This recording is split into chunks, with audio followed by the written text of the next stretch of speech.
क्योंकि वो अमित शाह जी का आदमी है। देख लीजिए कई सारे सैया हैं, कौन कौन है ये, वही है ना जो गोली मारो सालों को, जो सबसे बड़े जिनको आप मानते हैं वीर सावरकर, जो मैं कहती हूँ गद्दारी करते हैं, उन्होंने तो स्वयं कहा है कि गौ माता की पूजा नहीं करनी चाहिए। वो वीर है और वो वीर रहेंगे। ये जो धर्म संसद के नाम पर बोला जाता है ना कि तल बेटा कलम कागज छोड़ दे तलवार उठा, कभी गाय के नाम पे शक की बुनियाद पे, तो कभी JSR बोल नहीं तो मार डालेंगे, कभी जय श्री राम नहीं बोला मार डाला, वंदे मातरम के नाम पे मार डाला। 2014 में जब से भारतीय जनता पार्टी की सरकार बनी है, जब से मोदी जी प्रधानमंत्री बने हैं, तब से करीबन 70 से ज्यादा ऐसे अटैक हो चुके हैं। नायर साहब, मुझे ये बताइए, गौरक्षा के नाम पर इन निर्दयों की फौज को कैसे कंट्रोल किया जाएगा? आप इंसानों की हत्या कैसे कर सकते हैं? देखिए रुबिका जी, सबसे पहले तो ये मैटर अभी ये विषय जांच का विषय है। मानते हैं पहली बात ये एक्सीडेंट से जले हैं या हत्या हुई है, ये जांच का विषय है। जांच होने दीजिए, हम मीडिया ट्रायल न चलाएं वो अच्छा है। जबरदस्ती बजरंग दल को इस विषय में घसीटना, हम इसकी निंदा करते हैं। जबरदस्ती नहीं घटा जाएगा। सुनिए, इसके उलट अगर घटना हो रही होती तब आपको मीडिया ट्रायल से कोई प्रॉब्लम नहीं होती श्रीराज नायर साहब। हम तो तब भी मीडिया ट्रायल ही हुआ है ना तब यहाँ पर 4 चीजें और गिना देते आप। हम कहाँ कर रहे हैं, हम जस्टिफाई नहीं कर रहे इसको, पर हम कह रहे हैं कि सीधे सीधे निष्कर्ष पर पहुंचना और बजरंग दल के कार्यकर्ताओं को नाम सीधा घसीटना, इसकी हम निंदा करते हैं। जांच होनी चाहिए और जांच में जो भी पाया जाएगा, अगर दोषी है वो कोई भी हो, किसी भी समाज का हो गया, एक्सीडेंट है, जलाए गए, जल गए, इसका विषय, इसकी जांच होनी चाहिए। और जांच होने के बाद हमको पूरा विश्वास है हरियाणा की सरकार पर हमको पूरा बिल्कुल विश्वास नहीं राजस्थान की सरकार पर। केवल और केवल तुष्टिकरण की राजनीति करती आई है, हिंदुओं को दोषी करार देती आई है। एक वो गौ तस्कर के भाई ने बजरंग दल का नाम सही यहाँ पर साबित कर दिया ना। आप अभी जब मैं आपसे सवाल कर रही हूँ तो मीडिया ट्रायल उसको दे दिया, और अभी आप कह रहे हैं कि हरियाणा सरकार पर आपको पूरा यकीन है, लेकिन राजस्थान की सरकार पर आपको यकीन नहीं है। हो गया ना सर? आपके चश्मे और आपके हिसाब से अगर सब चले तो ठीक, और अगर आपके आइडियोलॉजी के खिलाफ या परे है तो आप कह रहे हैं उस पर विश्वास नहीं करेंगे। सर, सरकार है, उसके मातहत पुलिस आती है, आप क्यों नहीं उस पर विश्वास करेंगे? आप राजस्थान की पुलिस पर, वर्दी पर विश्वास नहीं करेंगे? देखिए, क्योंकि पास्ट एक्सपीरियंस ऐसा रहा है ना, इतने सारे हिंदू मारे गए, इतने सारे वाकया हुए वहां पर, और वहां पर राजस्थान पुलिस ने एक तरफा कार्रवाई की है। नहीं तो फिर सर, फिर उस लिहाज से तो बहुत से ऐसे लोग हैं जो इन इलाकों में भी मारे गए हैं जहाँ बीजेपी की सरकार चल रही है, तो आपको बीजेपी की सरकार पर भी विश्वास नहीं होना चाहिए श्रीराज नायर जी? ये मोनू जिस तरीके की फोटो डालता है, जिस तरीके का इसका हाव भाव सोशल मीडिया पर है, उससे ये बताने की कोशिश करता है कि कोई मेरा क्या बिगाड़ सकता है, मैं जो चाहूं कर सकता हूं गाय माता के नाम पर। देखिए रुबिका जी, सबसे पहले तो मैं कहूंगा कि प्राकृतिक न्याय का एक सिद्धांत है, हकदार को सम्मान मिले, गुनहगार को सजा मिले। जब तक ये प्राकृतिक न्याय का सिद्धांत राज्यों की सरकारें लागू नहीं करती, इसी तरीके की घटनाएं हुई भी है, होती भी रहेगी और आगे रुकने वाली भी नहीं है। राजस्थान के अंदर एक के बाद एक घटनाएं घटित हो रही है, लेकिन प्रशासन सो रहा है। आज ये जुनैद की घटना भी समय रहते कार्रवाई कर लेती पुलिस, तो ये घटना भी घटित नहीं होती। आवश्यकता इस बात की है कि कानून के दायरे में समय रहते हुए आवश्यक कदम उठाने की आवश्यकता है। रामलाल जी, आपने राजस्थान की पुलिस के बारे में, राजस्थान के बारे में तो तमाम चीजें बोल दी। जिन लोगों को, जिन दोषियों को पकड़ा गया है, अपराधियों को पकड़ा गया है, वो हरियाणा से ताल्लुक रखने वाले हैं, उनके बारे में भी 2 शब्द कह दीजिए। क्यों कतरा रहे हैं उनके बारे में कहने के लिए? राधिका जी, आपने सुना, भारतीय जनता पार्टी के विधायक है रामलाल शर्मा जी, और वो राजस्थान से, वो ये कह रहे हैं कि एक के बाद एक घटना तो राजस्थान में हो रही है। सरकार अगर चुस्त और दुरुस्त होती पुलिस, तो फिर आज हम इस पर डिबेट ना कर रहे होते। एक बहुत पुरानी कहावत है, बहुत फेमस है, जब सैया बहे कोतवाल तो डर काहे का। ये रहा मुजरिम और ये रहा सैया। यही वो मुजरिम है जिसने ये घटना को करा है। फिर ये रही उसकी फोटो, देख लीजिए कई सारे सैया हैं, कौन कौन है ये, वही है ना जो गोली मारो सालों को का नारा देने वाले। तो ये आए दिन हम देखते आ रहे हैं, और इनके ऊपर इतना, और ये जो राजस्थान की बार बार चर्चा कर रहे हैं, सर आप जानते हैं कि किसने ये उनको अगवा किया है? वो कौन है? मोनू, जो मोनू मानेसर है, वो कहाँ का रहने वाला है? आपके हरियाणा का। आप जानते हैं उसके जो फेसबुक और यूट्यूब का पेज है जिस पर लाखों फॉलोअर है, उस पे वो आए दिन लोगों को पकड़ता है, मुसलमान लोगों को पकड़ता है, कहता है कि ये गाय का मांस खा रहे हैं, गाय का मांस बेच रहे हैं, उनको पीटता है। अभी हाल ही में कुछ दिन पहले एक और लड़के को उसने ऐसे ही अगवा किया था, वारिस, और उसका भी वीडियो यहाँ पे है, जो वो बाद में वहां की हरियाणा की पुलिस ने कहा कि नहीं वो तो एक ट्रक से मर गया। लेकिन इस वीडियो का जब आप देखेंगे, जो डिलीट कर दिया गया है, वीडियो मेरे पास है, मैं प्ले करके भी दिखाऊंगी, साफ दिखाई दे रहा है कि उसको कितना पीटा गया है, और ये पूरी घटना को लाइव दिखाता है। और बार बार, और ये बहुत ही मैं क्यों बार बार ये फोटो दिखा रही हूँ गृह मंत्री जी की, जब सैया भय कोतवाल क्यों कह रही हूँ? क्योंकि फेसबुक हो या यूट्यूब हो, इन वीडियोस को लगातार रिपोर्ट किया जाता है, लेकिन ये दोनों प्लेटफॉर्म्स इन वीडियोस को नहीं हटाते हैं। क्यों? क्योंकि इसका ताल्लुक इस सरकार से है। और वो कौन है? वो सिविल डिफेंस फोर्स का एक हिस्सा है जो मानेसर की डिस्ट्रिक्ट एडमिनिस्ट्रेशन के अंदर आती है। मानेसर कहां आता है? आपके हरियाणा में आता है सर। नहीं, और ये बैक टू बैक 2 किस्से हो गए ये मन्नू मानेसर के, लेकिन उस पर कोई कार्यवाही नहीं करी हो जाती है। पुलिस सामने आके हर बार उसे प्रोटेक्ट करके कहती है नहीं नहीं नहीं, वो तो अपने आप मर गए लोग, उनको कोई चोट नहीं लगी, जबकि फोटोज में क्लैरिटी से दिखता है उन लोगों को पीटा गया है। बार बार उसे बचाया जा रहा है। क्यों? क्योंकि वो अमित शाह जी का आदमी है। क्यों? क्योंकि वो इन साहब का आदमी है जो खुलेआम कहते हैं गोली मारो सालों को। रूबिका जी, यही नफरत के खिलाफ तो राहुल जी ने भारत जोड़ो यात्रा चलाई थी, क्योंकि बेखौफ ये आदमी जो एक मंत्री है आज भी भारत सरकार के अंदर, जिसके साथ इसी आदमी की फोटो है, जो लोगों को और युवाओं को प्रेरणा देता है कि गोली मारो, और ये लोग क्या कर रहे हैं? डंडे से मार रहे हैं। और किस बात पे मार रहे हैं? आप देखिए ना, चुनाव आ रहे हैं तो ये लोग आप कहेंगे कि राजस्थान की घटना है। सर, आपके हरियाणा का आदमी, आपकी हरियाणा की पुलिस बार बार उसकी रक्षा कर रही है। क्यों? क्योंकि उसका इतने बड़े लोगों से संबंध है, उनका गृह मंत्री से संबंध है, अनुराग ठाकुर से संबंध है, आपके लाला रामदेव से संबंध है, तो उसको सब गुना माफ है। और आप लोग क्या बार बार भारतीय जनता पार्टी गौ सुरक्षा की बात करती है? आपके तो खुद के जो सबसे बड़े, जिनको आप मानते हैं वीर सावरकर, जो मैं कहती हूँ गद्दारी करते हैं, उन्होंने तो स्वयं कहा है कि गौ माता की पूजा नहीं करनी चाहिए। वीर सावरकर को क्यों बीच में लेकर आ रहे हैं? गौ माता की पूजा ना करिए। हम लोग यहाँ वीर सावरकर पर डिस्कशन करने नहीं आए हैं।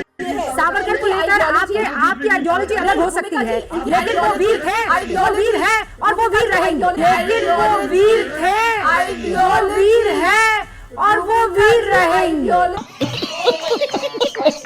आप सावरकर को लेकर किसी तरह का यहाँ पर कोई बयान आप ना दें। मैंने 10 मरतबा मैडम ये सवाल पूछा है कि वीर सावरकर जितने साल जेल में रहे हैं, मुझे एक आप अपना नेता बता दीजिए जो जेल में रहा हो इस तरीके से। नहीं, उसकी बात मत कीजिए आप। वीर सावरकर को लाकर आप पूरा का पूरा मामला राधिका जी डिरेल कर लेंगे, डाइवर्ट कर लेंगे, वीर सावरकर डाइवर्ट कर लेंगे, वीर सावरकर खत्म। रही बात पिक्चर्स की, तो पिक्चर तो आपके भी सारे नेताओं के, बहुत सारे लोगों के साथ, इसका मतलब ये थोड़ी है कि उनका संबंध उनके साथ हो जाता है। ये लोकेश सिंगला, रिंकू सैनी, श्रीकांत, अनिल, ये तमाम लोग जो बजरंग दल से जुड़े हुए हैं, इन पर आरोप है, एफआईआर में इनका नाम दर्ज है।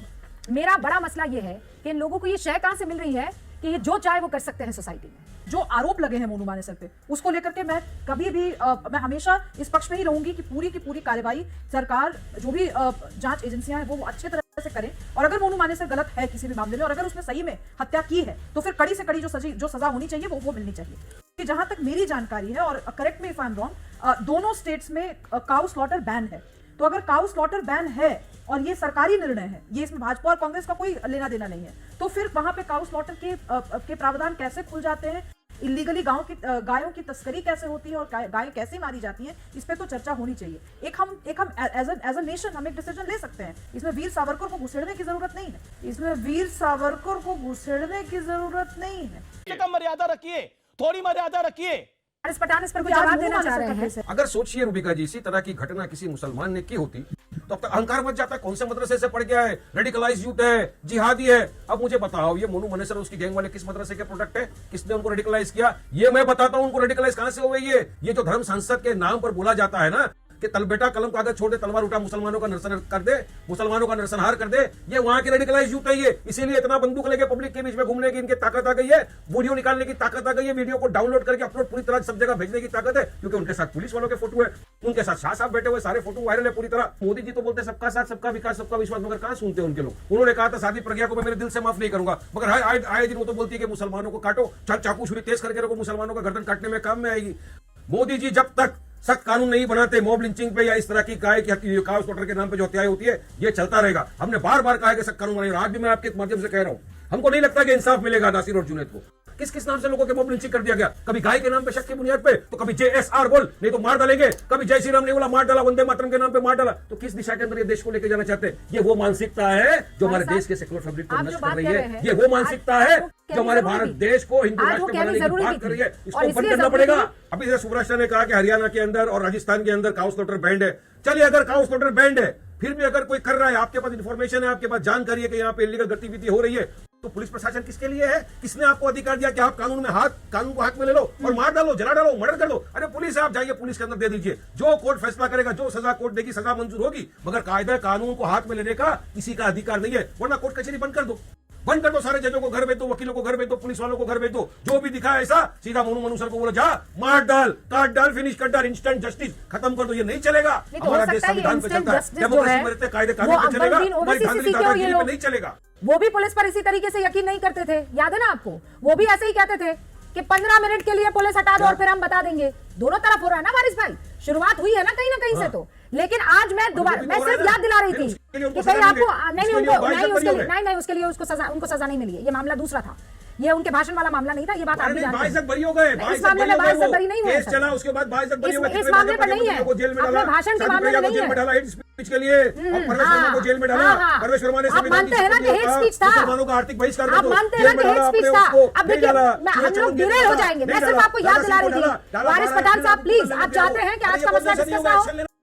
एक्शन लेना पड़ेगा, मैं वही बात कह रही हूँ, और एक्शन दोनों तरफ होगा। रूबिका जी, आपको अलीमुद्दीन अंसारी याद है? जुलाई 2018 का मामला था। अलीमुद्दीन अंसारी को मॉब लिंच इसी बात पे किया गया था कि उसके ऊपर शक था कि उसके पास वो गौ मांस लेकर घूम रहा है। उसके बाद जिन लोगों को, जो 8 लोग थे जिनको सजा हुई थी, जब वो बेल पे बाहर निकले थे तो इन्हीं के मंत्री जयंत सिन्हा ने जाके उनको माला पहनाई थी और मिठाई खिलाई थी। ऐसे इंसाफ होता है क्या? और ये भारतीय जनता पार्टी के मंत्री थे उस समय जयंत सिन्हा। तो आप हम कैसे उम्मीद करें कि कोई न्याय होएगा? बार बार ये बोल देना राजस्थान में हो रहा है, वो हो रहा है। मैं आपको होम मिनिस्ट्री का डेटा बताती हूँ, ये मैं कभी भी बिना आंकड़ों के बात नहीं करती हूँ। मेरे सामने डेटा पड़ा है कि 2014 में जब सरकार बनी, मई 2014 से लेकर 3 मार्च 2018 तक 45 लोग 40 केस ऑफ मॉब लिंचिंग में मारे गए। 45 लोग, और ये होम मंत्रालय का डेटा है, मेरा डेटा नहीं है। 2014 में जब से भारतीय जनता पार्टी की सरकार बनी है, जब से मोदी जी प्रधानमंत्री बने हैं, तब से करीबन 70 से ज्यादा ऐसे अटैक हो चुके हैं और लोग बार बार मारे जा रहे हैं। और इनके नेता क्या कहते हैं? जाके माला पहनाते हैं उन लोगों को, कभी उनको किसी तरीके से वेलकम किया जाता है। क्यों? ये फोटो दिखाना क्यों जरूरी है? ये कोई आम फोटो नहीं है। यहाँ पे गृह मंत्री साहब अपने घर में है, और गृह मंत्री साहब के घर में अगर एक आदमी पहुंच रहा है मिलने को तो उसका थरो चेक होता है। कोई भी जाके देश के गृह मंत्री, खास करके अमित शाह साहब से नहीं मिल सकता है, कि उनके घर की बकायदा फोटो है। और ये आदमी जो दंगाई है, ये आदमी जो मुसलमान युवाओं को, मुसलमान लोगों के घर के अंदर तक इसके पास कैमरा है। हफ्ते भर पहले नूह हरियाणा में इसी आदमी ने वारिस को मारा इसी बात पे, और फोटो सारे वायरल है। Everything is available on social media. इस केस के बारे में अगर हिंदू लिंच किया जाता है तो हम चुप्पी साध लेते हैं, और अगर मुसलमान की लिंचिंग होती है तो फिर राजनीति शुरू हो जाती है। शर्म आनी चाहिए आपको। अब बताइए मैं क्या करूंगा? एक बहुत सिंपल सी टिप आपके साथ शेयर करती हूँ। अपने हाथ को इस तरीके से रखिए।